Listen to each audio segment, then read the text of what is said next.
In this example, I'm going to be working through how to derive our deferred tax asset and deferred tax liability values given two types of trial balances. We've got a cash trial balance, and in this example I've got the trial balance across 3 financial years. So we're working from an Australian standpoint, so the financial year sits 1 July to 30 June, but essentially you can see them as a 2020 year on a tax basis, a 2020 year on an accounting basis, and the same for 2021 and 2022. And of course in this case you can see that my trial balances all balance, and in terms of the cash balance, you don't see any of the accrual values on the cash balance. The cash balances are purely cash basis only and driven by whatever happens through the bank accounts, which I have over here. So there is a need to make this understandable. I have had to put together the ledgers for some of those accrual accounts. So we've got those down here.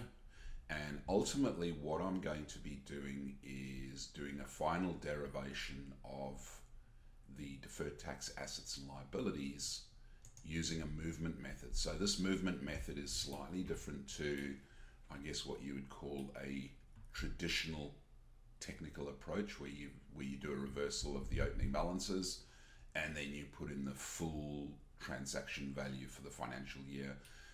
This method that I'm exploring and using simply captures the movement between the 2 financial years in order to derive the new closing deferred tax liabilities.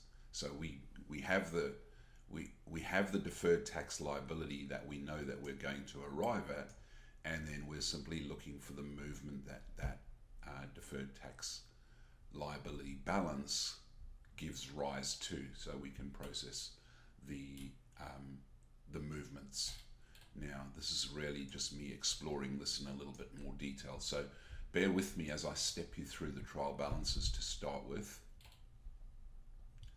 So over here, let's start with the 2020 financial year, and we're going to see what happens in the year where, from a cash standpoint, really there's just sales, entertainment, insurance, and a purchase of an asset. So we know there's obviously no starting balance for this year, but we know that in the bank $2,000 got deposited. So you can see these, so that's a credit, got a minus value.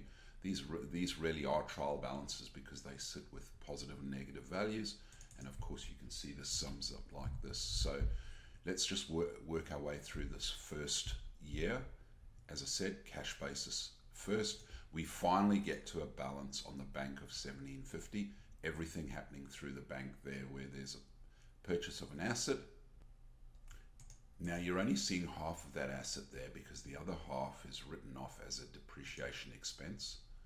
So what came out of the bank in year 1 for the asset was $100, 50% of it sitting as a balance and the 50% down here as an expense. This differs quite substantially with the way that it's been handled for accounting purposes.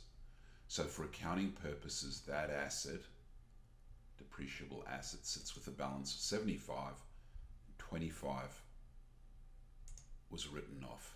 So you're getting an accelerated depreciation from a tax standpoint compared to the accounting, and that's going to drive a difference in your deferred, so that's going to create a deferred tax liability, and it's associated with this one down here. We're not going to dive into the details of how the deferred tax liabilities are calculated just yet. I want to keep going with explaining this trial balance so that you can follow through the whole way. One thing you'll notice over here, when we move from year 1 to year 2, you have to carry the retained earnings. So both in the cash trial balance, we're carrying the retained earnings as a movement and putting that in there as a retained earnings value so that our second year balances. And the same thing over here. So of course we've got a balance in the second year, And the reason that it's balancing is because we're bringing our retained earnings through. Now, one thing I didn't point out is you've got this -1 on share capital and +1 on cash on hand. So, of course, the cash on hand you can treat as something that didn't go through the bank. Maybe it came out of petty cash or something. But either way, $1 sits as a cash on hand asset, which gave rise to the share capital, which sits there as a credit. And I didn't move that at all through the year. So we're trying to keep this quite simple, and we're using our accounting perspective on prepaid insurance, the depreciable assets, which I've just explained, accrued long service leave, and unearned revenue. And for each of those, you can see I've got ledgers down here. So we've got GL ledgers, which I'll take you through to explain how we reach those balances that you see here. So all the way from here. So I'm going to go through that next. Looking at the prepaid insurance first, what's happening over here is this ledger here. I've only bothered to show the ledger from the second year onwards. So we really need to find how we arrive at this $100 as our opening balance on the 2021 year, given that we do have a prepaid insurance over here. Now, what's happened over here is, if we have a look down here, in our year one, we paid $100 worth of insurance and we carried it only onto the balance sheet. So credit bank, debit prepaid insurance, right? Debit bank, credit prepaid insurance. And there is no insurance expense through here for accrual purposes, though there is insurance expense for tax purposes. Now let's have a look at the next one. So the next one, I've done the same thing again. I've only bothered with the opening balance on 2021. Of course, these are our debits and credits, right? So debits, credits, and you can see here we have an opening balance in 2021 of $200. So we've got our accrued long service leave at the end of 2020, which becomes our opening balance for 2021 of $200. Now, what's happened here is there's no movement at all through the bank. This is all happening between the profit and loss and balance sheet. So debiting long service leave expense and crediting the accrued long service leave as a liability. So it's a liability because it will have to be paid in the future when the long service leave is taken. And of course that 200 gives rise to our opening balance for year two. So there's our opening balance in year two, and for the assumption of this exercise, we accrue another 100. So there's the accrual in year two, because 2021 is year two. And you can see we accrued another 100. So that balance sheet went to 300. And there's the ledger balance there with a credit of 300. Now let's have a look at the one thing I haven't done is I have put my unearned revenue here. Okay, so we need to sort of understand what's happening with our unearned revenue. I've bothered for the unearned revenue to do the ledgers for each year, including year one. And in year one, we banked 2,000, but we only treated 1,000 as revenue. So we have an unearned revenue sitting on the balance sheet at the end of year one, because don't forget, we banked 2,000, but we only treated for accounting purposes 1,000 as actual accounting revenue. Some of it's sitting there in the liability section as unearned. Obviously haven't delivered the value.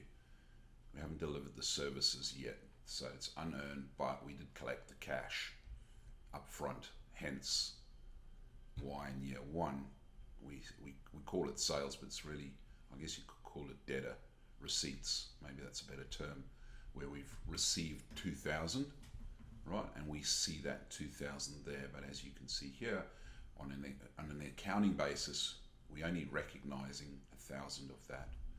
And again, all of these things, all of these accruals and prepayments and unearned revenue values and the depreciation, these are all the things that are going to drive our deferred tax assets and liabilities.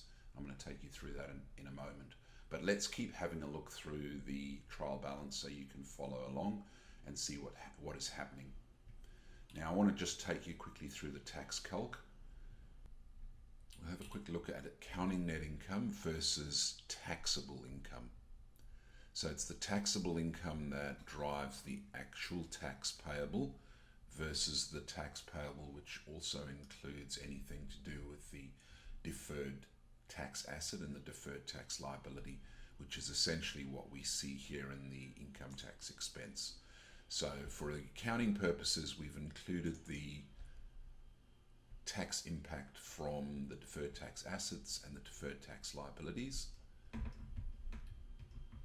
And we just want to go back to and find from what is essentially the net accounting income, which is this, down to, so minus 725, which is the net income.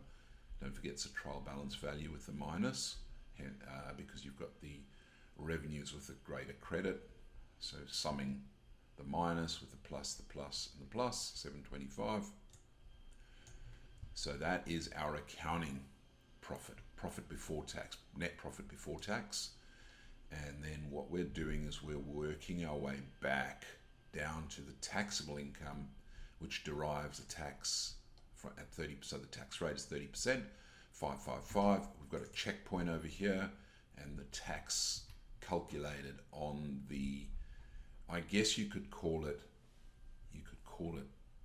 I suppose, cash basis, even though of course we're also including anything in here that is, so noting that I've excluded the entertainment as a non-deductible expense even in this calc. So we're reaching back down from the accounting profit down to the taxable income and double checking the value there, and we're doing the same on this one. So that's for the 21 year, and the same over here, the 22 year. We're working backwards by taking into account non-deductible entertainment, non-deductible long service leave, so the non-deductible long service leave, the tax depreciation. So because over here in the 2020 year we accelerated our deduction, but in the accounting we only took a deduction for 25. So actually we're increasing our deduction by including another deduction of 25 here. And then we've got prepaid insurance and unearned revenue. So with the unearned revenue, we have to take that back into account as essentially an inclusion. So that's getting added back, right? So after you take all of these things into account, you can get back to what the taxable income is and double check the tax payable. And you can see I've done this through here. So these are the actual tax payable values that would go through the tax return as payable versus what actually sits in the accounts, because don't forget the accounts include those deferred tax assets and liabilities, which I'm going to show you now. But that's just to show you that we are double checking our tax calcs, and of course our accounting tax is quite different to the actual tax payable in the tax returns because of the impact of what I've kept over here as the deferred tax assets, deferred tax liabilities, but also anything that's a persistent tax difference, i.e. the entertainment never being a deduction. Let's dive into what's driving the deferred tax asset and deferred tax liability values. We've got essentially what I mentioned over here, which is everything to do with tax. So these are tax trial balances, which we could also call the tax base values. And then over here we've got our carrying values, or the true accounting values And what we've got over here is we've got a method to derive our movements, which is what I mentioned we're trying to do here. And what we're essentially doing is we're on any of these assets and liabilities that give rise to future tax assets or future tax liabilities. What we have here is we have a method to derive a difference between the carrying amount, so the amounts per the accounts, and then the tax base. Now you can see what we've got here is we've got these are essentially our opening values on the ledger. So if we're looking, and in this example we're going to be looking at 2022, but we do have the balances for 2021, so 90, 450, 60 and 15. So there's the 90 and the 450, which are the deferred tax assets. You can see these deferred tax assets are associated with the long service leave and the unearned revenue, and our deferred tax liabilities are associated with the prepaid insurance and the depreciable assets. So I do have a set of notes here, and I'm going to leave all of this together so that you can go back and have a look through all of this. And if you need to sort of do a follow-up and a refresher, but just to see what's actually happening here, we've got these examples of items leading to deferred tax liabilities, and then we've got examples here of items leading to deferred tax assets.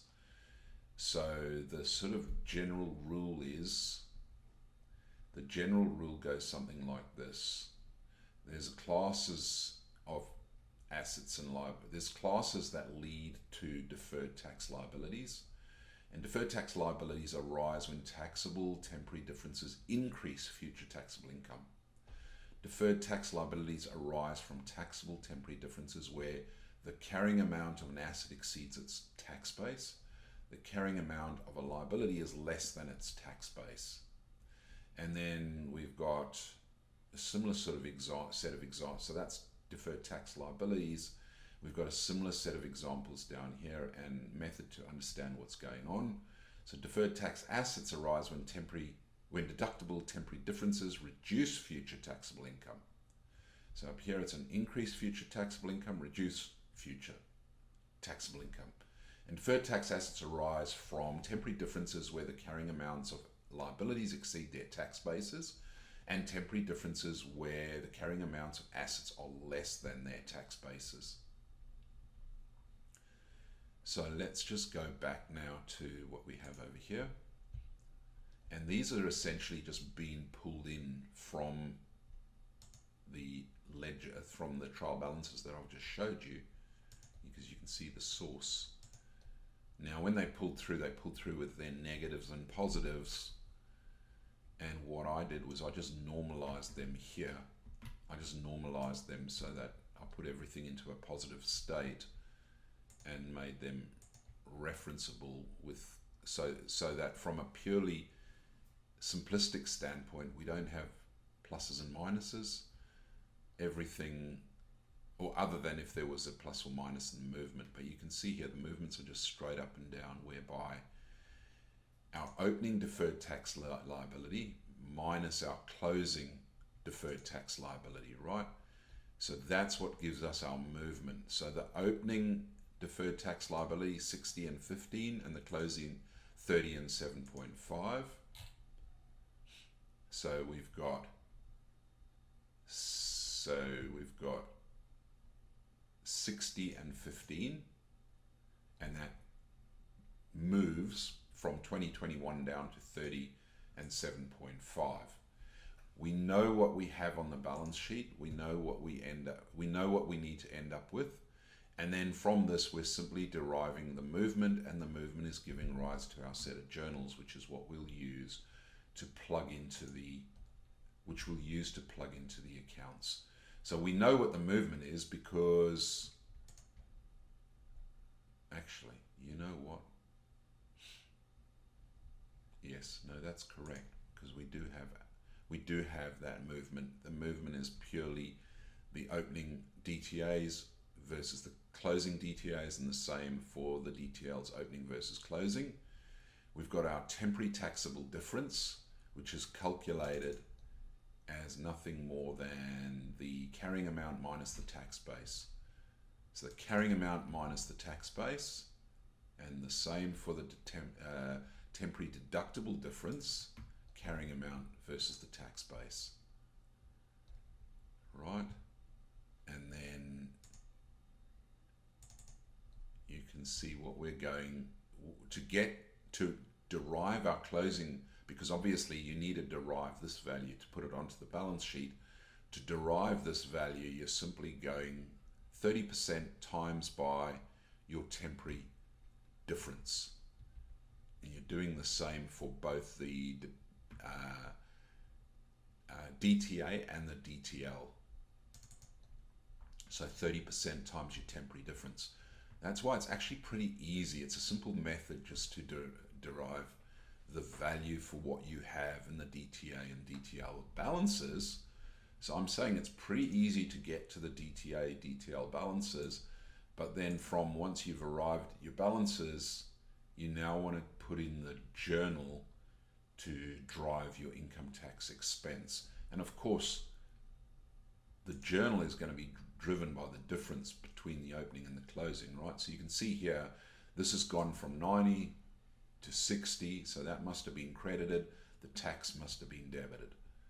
This has gone from 450 to 300, the same thing, a debit that's gone down, it must have been credited, and therefore the tax must have been debited, right? The tax expense.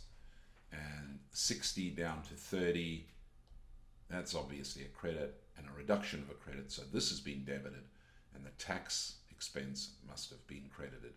And the same here, 15 down to 7.5, again, that's a debit. There must have been a credit go into the tax expense.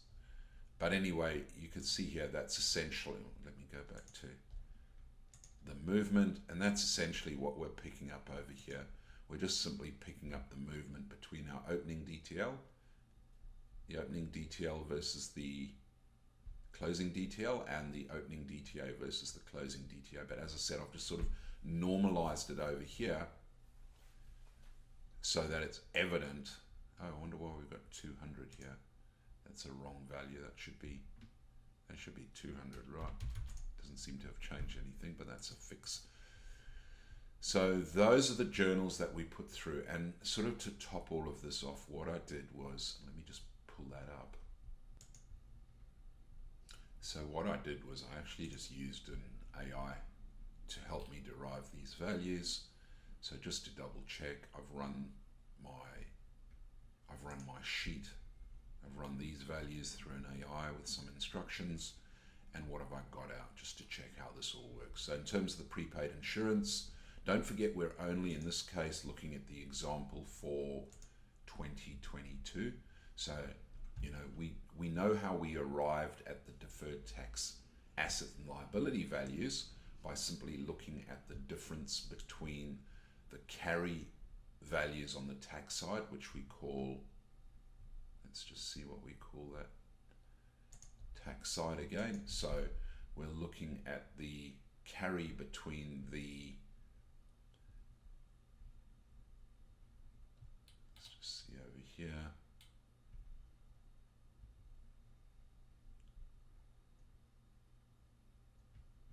between the carrying amount and the tax base. So between the carrying amount, and that's why we have these other trial balances here, which are really our tax base trial balances. Trial balances are for the tax base versus the trial balances for our carrying amounts. We find the difference and multiply by 30%. That gives us what the balance is. But then to find the journal, I guess the other way you could have done it is you just do a reverse entry. So you just reverse this and this and this and this at the start of the 22 financial year, reverse the journals, and then process the full value for the closing balances, which might be easier. But in my case, what I've done is to keep my example simple. Maybe it's not as simple as it should be because of what I've done. I've used the movement, and to derive the movement, I put together this technical approach here where we come to a movement, and this movement I have checked, and let's just go through each example. So I've put in my query. It's essentially just the data points from that grid. And so for the prepaid insurance, you could see we go from the carrying amount, the tax base, the tax rate. So we've got the opening, the closing, we've got the calculation, which is the movement in the DTL. So the closing DTL minus the opening DTL, 30 minus 6 has got a minus. And this is where this is pretty good because it'll tell you straight away, indicates a decrease in the DTL, and therefore it gives you the journal entry, and the explanation is the debit deferred tax liability decreases the liability, and the credit income tax reduces the current period's income tax expense due to the decrease in future tax obligations, and the narration to record the decrease in deferred tax liabilities due to the movement of temporary taxable differences from prepaid insurances. Right, so we've got our AI to sort of work our way through and help us understand what's going on here, and it gets it all right actually. So then we go to the depreciable assets, the carrying amount 25, the opening DTL, the closing DTL, the movement of 7.5 is a decrease again, debit credit, and to record the decrease in deferred tax liabilities due to the movement of temporary taxable differences from deferred tax assets. Again, long service leave. I won't walk. Okay, you can have a look at this. Pause the video if you want. And the same thing here on the unearned revenues. And then finally a set or summary of the journal entries and the overall impact that you would expect to see. So all of that has run through, and just by simply following our pattern here, as you can see, I kept these separate so that you can see, because obviously the deferred tax assets in this case relate to the unearned, to the long service leave and the unearned revenue, and then vice versa, the deferred tax liabilities relate to the prepaid insurance and the depreciable assets. And straight away you can see, I mean, this is an easy way to look at it. 30% of 25 is the 7.5, which is the deferred tax liability that we're carrying because we accelerated the tax depreciation, but we're still sort of sitting here with an accounting depreciation which won't give us any future tax benefit. So that's pretty much an explanation for how we've worked our way through and derived our deferred tax assets and deferred tax liabilities. So what I'll do is, with this video, I'll ultimately include some URLs to the notes, so the notes I've got and the Excel sheets, both the TB and the movements. You can come and have a look and play or follow along